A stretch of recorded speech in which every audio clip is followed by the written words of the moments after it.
Horror कहानी। लाहौर के पुराने इलाके तिब्बी गली में एक छोटी सी मस्जिद के पीछे एक तंग सा रास्ता था, जिसे लोग अंधेरी गली कहते थे। इस गली में रात के बाद कोई नहीं जाता था। कहते थे कि वहां अंधेरे के बाद एक और ही दुनिया जागती है। एक रात 24 साल का रोहन अपने दोस्त के घर से देर रात लौट रहा था। घर जाने का सबसे छोटा रास्ता अंधेरी गली से जाता था। बारिश भी हो रही थी, तो रोहन ने सोचा कि बस 2 मिनट में निकल जाऊंगा। गली में कदम रखते ही उसे एक अजीब सी गंध आई, जैसे गीली मिट्टी, सड़ी लकड़ी और धुएं की महक हो। गली बिल्कुल खाली थी। हवा में बस एक पुरानी पन्नी फड़फड़ा रही थी। रोहन ने अपने फोन की टॉर्च ऑन की। 2 कदम ही चला था कि अचानक हवा बर्फ सी ठंडी हो गई, जैसे कोई उसके बिल्कुल पास से गुजर गया हो। रोहन रुक गया, इधर उधर देखा।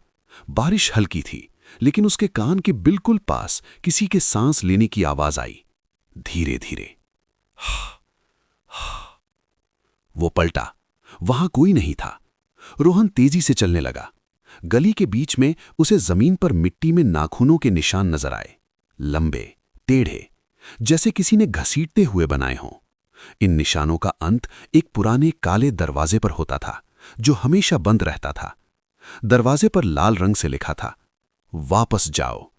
रोहन का दिल जोर जोर से धड़कने लगा।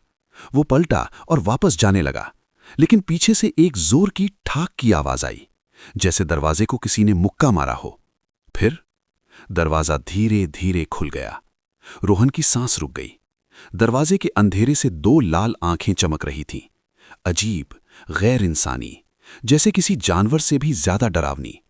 वो चीज बिल्कुल चुप थी, सांस तक नहीं चल रही थी, बस आंखें। रोहन दौड़ पड़ा। पूरी गली वो कुछ ही सेकंड में पार कर गया, लेकिन एक गलती कर बैठा। उसने पीछे मुड़कर देख लिया। वही लाल आंखें अब गली के बीच में खड़ी थीं।